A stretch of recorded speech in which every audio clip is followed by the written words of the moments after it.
Hello everyone, welcome back to another session of RNA biology. So we were here in the previous class, so we will revisit this once again. When we saw the role of MIR200 in causing cancer and long non-coding RNA hot air in causing a HOXD gene repression, and lncRNA in Alzheimer's disease.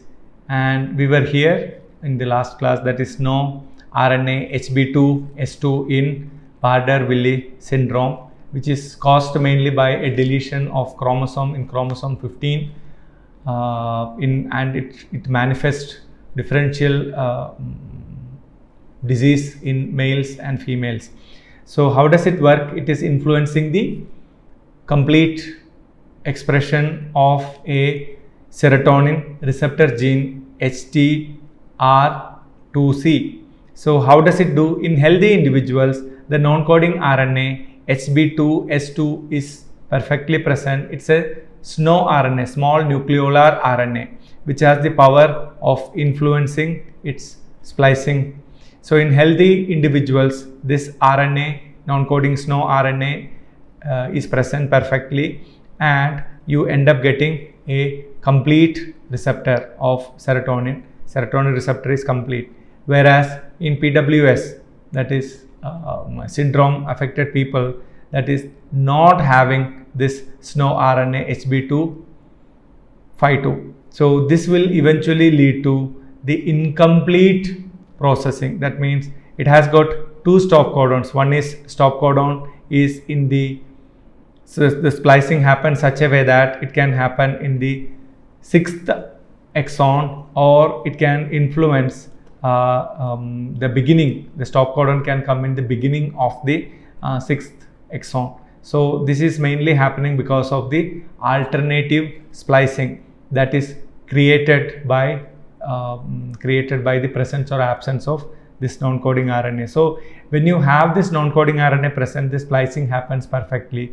When this SNO RNA is missing, the splicing can happen aberrantly, because of which the splicing defect can lead to an incomplete RNA, that is devoid of the entire exon will take place, and the efficiency of this incomplete receptor is around 100-fold less than the wild type, which can lead to the syndrome phenotype. So there are several serotonin receptors. This is one of the subtypes of the serotonin receptor. Don't think that this is the one and only serotonin receptor. If that is the case, the organism will not survive. This is one of the members of the serotonin receptor family which is not working at all. That situation is not there, but it is decreased functioning or reduced level of functioning that leads to a complex phenotype such as PWS. So what we should understand, that non-coding RNAs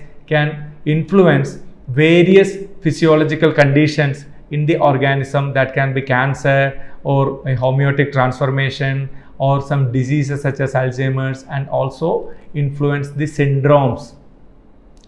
So now let us see the non-coding RNA that are identified in several neuronal disorders, or neurodevelopmental disorders. So a bunch of them are expressed in the diseased conditions, and the disorder is PWS and the lncRNA that are affected and the significance. We will not go into the details, so because several disorders are listed here, Rett syndrome, and so going through individual syndrome is not important. Like Down syndrome, we have referred to that. It's a caused by chromosome 21 trisomy. Like Prader-Willi syndrome, Angelman syndrome, and Fragile X syndrome, and Down syndrome, and macrophthalmia syndrome, and ASD, autism spectrum disorder. All of you would have heard about autism. So these are all to a great extent connected with the non-coding RNA. And so in this first column, you see the name of the disorder, and second column, you see the names of the lncRNA, and in the third column, you will see that what are the significance of, or what is the role played by the microRNA or the non-coding RNA in the creation of this actual phenotype. So only a very limited number of cancers are the result of inheritable genetic mutations, which typically involve non-synonymous mutations in protein coding genes. So we should understand the mutation in a gene and leading to causing a cancer is very limited. It is actually the tweaking of various gene functions. So the majority of cancers result from somatic mutations that involve complex combination of both genetic and environmental factors. Moreover, the majority of cancer associated SNP means change in the single nucleotide polymorphism, change in the DNA sequence.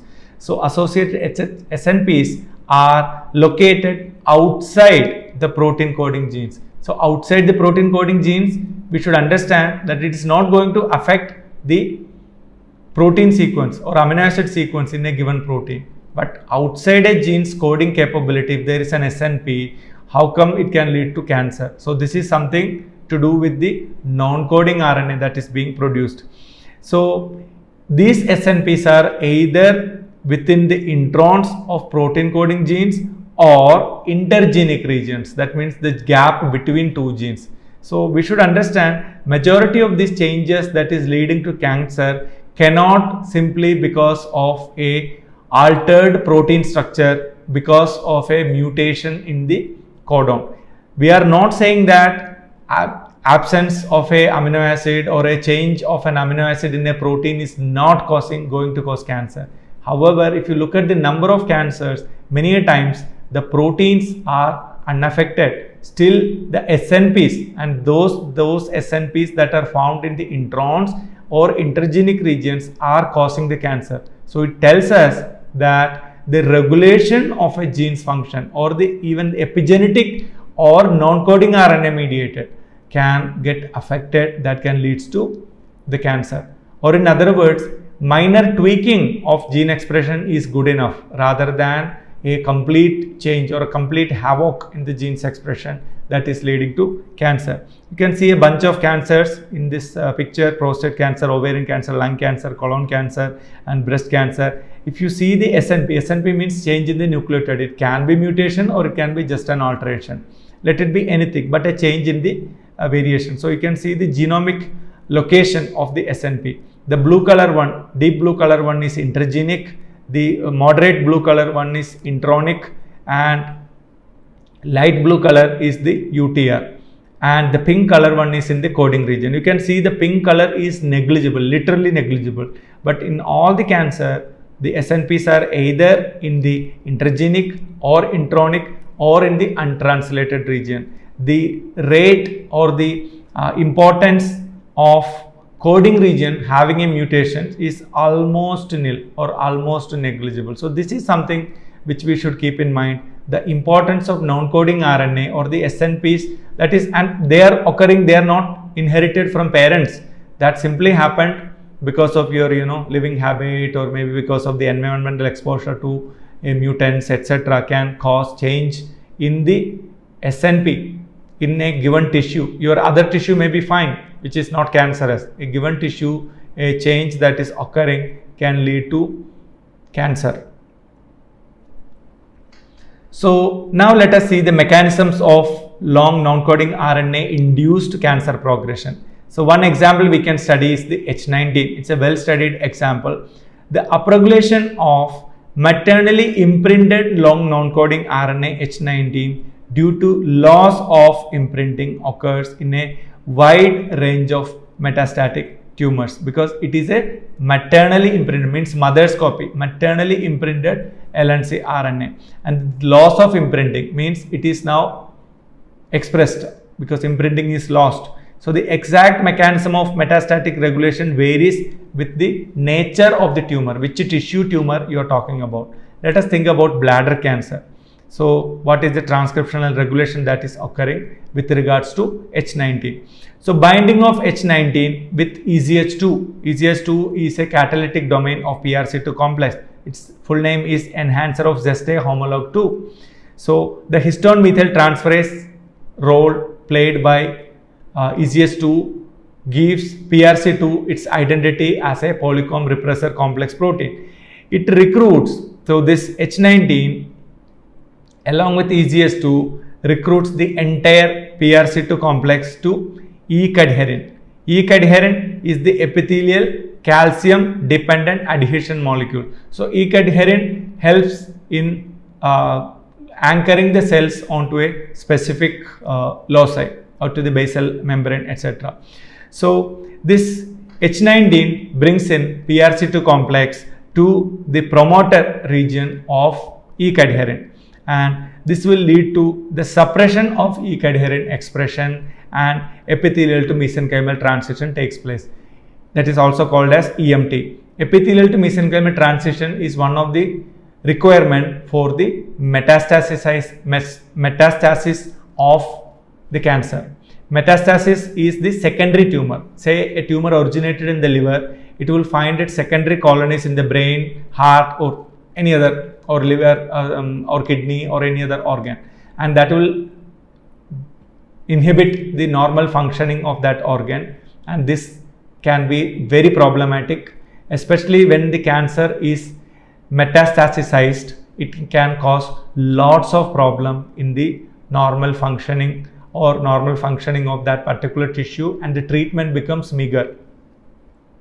So in colon cancer, what happens? It is a post-transcriptional regulation. What you saw here is a transcriptional regulation with, in the bladder cancer, H19 on E-cadherin transcriptional regulation. Now in colon cancer, it is a post-transcriptional regulation. H19 non-coding RNA serves as a precursor for miRNA 675, which targets the tumor suppressor retinoblastoma. Retinoblastoma is a tumor suppressor protein. So the upregulation of microRNA 675, because H19 is a precursor for that, what happens? You have a decreased retinoblastoma protein available, because which is a tumor suppressor. So this can cause an increase in the colony forming ability of these cells in soft agar assay, where you are checking the colony forming ability of the cell, and this is a phenotype associated with acquisition of anchorage independent growth. Cancer cells hallmark feature is anchorage independence, means they can grow without attaching onto the basal lamina. Normally a healthy cell needs somewhere to attach. Even if you grow in a petri dish, it will grow as a uniform layer in the bottom of the petri dish, but it will not climb on each other. Everywhere it need to have a specific number of contacts, means anchorage dependent way of growing can be lost. So that quality is lost because the absence of 675, which normally can influence the retinoblastoma, which is a tumor suppressor. So let us revisit this again. The upregulation of MIR675, which is originated from H19, can cause a decrease in the retinoblastoma, which is a tumor suppressor protein, and increase in the colony forming ability. That means anchorage dependency can be lost because of reduced retinoblastoma level. So this is another way of non-transcriptional regulation. It is post-transcriptional regulation of a non-coding RNA H19 on causing the cancerous property. So now let us see another example of mechanism of lncRNA-induced cancer progression in the case of hot air. We have seen this hot air because it is normally helpful in recruiting the PRC2 and LSD1 to specific loci. So overexpression leads to targeting of PRC2 and LSD1 repressive complex to anti-metastatic loci, and which in trans it is also important in repressing the expression of HOXD. So the absence of hot air causes the de-repression of HOXD, presence of hot air causes repression of HOXD gene cluster, and this results when this PRC2 and LSD1 are recruited, it will result in H3K27 trimethylation and H3K4 demethylation at the given loci where this hot air is interacting, because hot air physically brings in the PRC2 and LSD1. So evidence that the hot air may also directly control DNA methylation. That is, the depletion of hot air has been shown to decrease in another tumor suppressor called P10, which is phosphatase and tensine homologue, and its promoter methylation is affected. So we should understand one non-coding RNA not only influence a promoter region via LSD and PRC2, but it can also influence the DNA methylation. DNA methylation in turn, high DNA methylation. DNA methylation means it is in the cytosine of the CpG island. We are not referring to any random DNA methylation. So DNA methylation often leads to reduced gene expression. Now let us think about another example of ZEP2 antisense 1. So ZEP2, we know that it's an important gene in the development and also contributing to the cancer formation.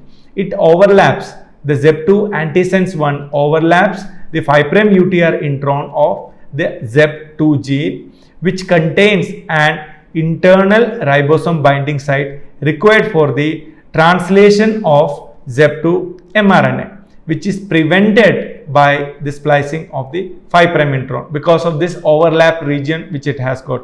So the overexpression of ZEP2 antisense 1 in epithelial cells prevents the 5' UTR splicing. 5' UTR splicing do not happen means the ZEP is affected. So this can eventually lead to the upregulation of ZEP2 protein because the 5' untranslated region controls the control elements. So ZEP2 can directly inhibit the E-cadherin expression because it's a negative regulator of E-cadherin expression, and this can bring down the E-cadherin levels, and that in turn affects, it can facilitate the epithelial to mesenchymal transition, another way of facilitating the metastasis in cancer or secondary tumor formation in the cancer. So antisense RNA influence in multitude of ways the gene expression events that can eventually lead to cancer progression. So now let us see some mechanisms of long non-coding RNA mediated cancer progression in another example apart from what we saw already. One example is KCNQ1 overlapping transcript 1. It is written as KCNQ1OT1. So it is very interesting RNA, non-coding RNA, that it can inhibit tissue or stage specific imprinting. We know imprinting can come in multiple ways. It can be tissue specific or it can be which gene originated from what parent, and some of them are imprinted for life. Like we saw bar body, the entire chromosome is imprinted for rest of the life of that organism, and based on whether it's a paternal is imprinted or maternal is imprinted, it's a random. Some genes it is maternally imprinted, in some genes it is paternally imprinted. So it is very important, this KCNQ1OT1 is very important in affecting the stage and tissue specificity of imprinting. So the KCNQ imprinted domain exhibits complex tissue specific expression patterns coexisting with a domain wide cis acting control element. So it comes with a cis regulator along with this non-coding RNA. So the transcription of paternally expressed antisense non-coding RNA KCNQ1OT1 silences some neighboring genes in the embryo while others are unaffected. So wherever the KCNQ1 is expressed, just like similar to the X inactivation center where Xist is coated, it spreads, right? So the neighboring genes are affected. So the rate of expression of KCNQ1OT1 can influence the neighboring cell because it spreads the gene repression, even it spread. So KCNQ is a important gene for the normal heart development and its function. So if KCNQ1 is an important gene for the normal expression. So the KCNQ1 overlapping transcript presence of that can tweak the expression of KCNQ1. So this is also an imprinted gene, and that means maternal and paternal copy, it is a parental preference is exhibited. And in early cardiac stage development, because the KCNQ1 is very important and detrimental, but it becomes later on biallelic. Early stage in cardiac development it is imprinted, whereas later the gene switches to biallelic gene expression by around mid gestation period. So what we should understand, the damage what KCNQ1 OT can do onto KCNQ1 gene will already come to effect in the early stage, because it need to influence only one copy of the gene, because that time it is imprinted. Later on KCNQ1 imprinting is lost, but so the KCNQ1 OT expression on KCNQ1 expression is quite detrimental, especially in the cardiac development. So a recent study has identified regulatory mechanism within the KCNQ imprinted domain that operate on KCNQ1 exclusively in the heart. So what we should understand, this overlapping transcript of KCNQ1 can influence the dynamics of KCNQ expression exclusively in the heart, not in rest of the body. So this can cause a major impact in the heart development.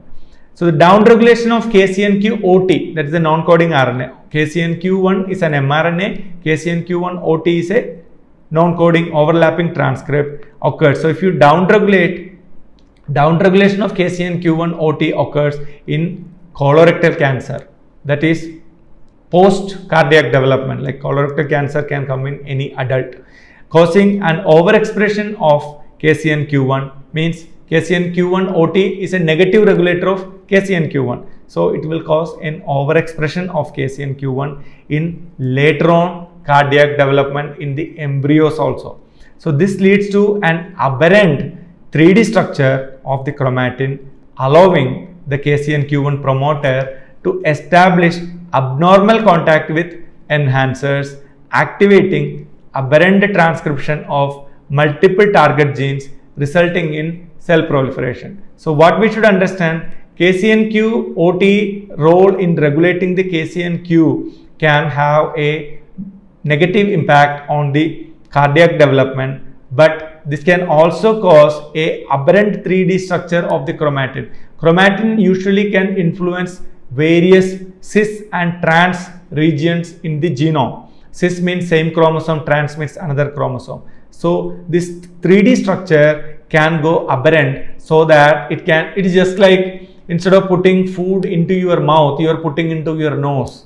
So they are close by places, but is it acceptable? It will go to your lung and you will die. You will choke and die, although mouth and nose are only 1 inch in distance. So the 3D structure, an unwanted chromatin comes in contact with a active chromatin, then that unwanted area also will turn on, and that can lead to lot of complication. So that is what happened. The aberrant 3D structure of the chromatin allow the KCNQ promoter to establish abnormal contact with enhancers. Enhancers means gene facilitators, enhancer elements, activating aberrant transcription of multiple target genes, resulting in cell proliferation, and needless to say, cell proliferation can lead to cancer.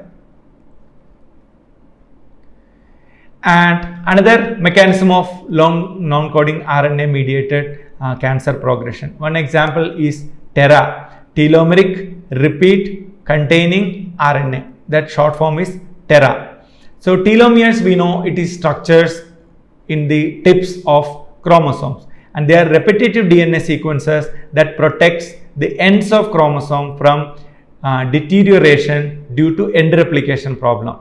And genes can be lost if the chromosomes are eroded. The genes located in the tips of the chromosome can be lost, so you don't want that to happen. So telomeres are progressively shortened during cell division and trigger cell death. If the telomere length is below certain limit, that cell will be marked for cell death. If it is not marked for cell death, then that can lead to cancer, because telomerase activity is seen only in germ cells and also in cancer cells. Cancer cells revive it and lead to a active proliferation, and that time cancer cell don't want to undergo apoptosis, so they revive the telomerase. So most cancer cells express telomerase so that they will not die, cellular senescence is prevented. So which prevents this shortening by adding telomeric repeats to the 3' end of the chromosome. So telomerase have got this T2A G3 sequence is there in an RNA form, and it will convert it into DNA and attach onto the chromosome end if telomerase is there. Usually in a healthy cell it is missing. Only in germ cells like testis and ovary cells have that. So what a TERA will do? TERA is a long non-coding RNA transcribed from the telomeric ends, which binds to telomerase, inhibiting its activity, and it is downregulated in many cells. So cancer cells, many cancer cells, you don't want this TERA to be present, because if TERA is present, telomerase activity is inhibited, and absence of TERA leads to enhanced functioning of the telomerase, and that can increase the cancer cells longevity. So TERA, which binds to the telomerase, inhibiting its activity, the usual case, but it is downregulated in cancerous cells, because of which telomerase is active and it can lead to cancer longevity, because the telomere is revived in those situations. So that is what happens. You have this telomerase enzyme and the TERA prevents its activity. Absence of TERA, the telomerase is allowed to function properly. So we will continue to learn more about the antisense RNA and regulating various developmental and disease conditions with examples in the next class. Thank you.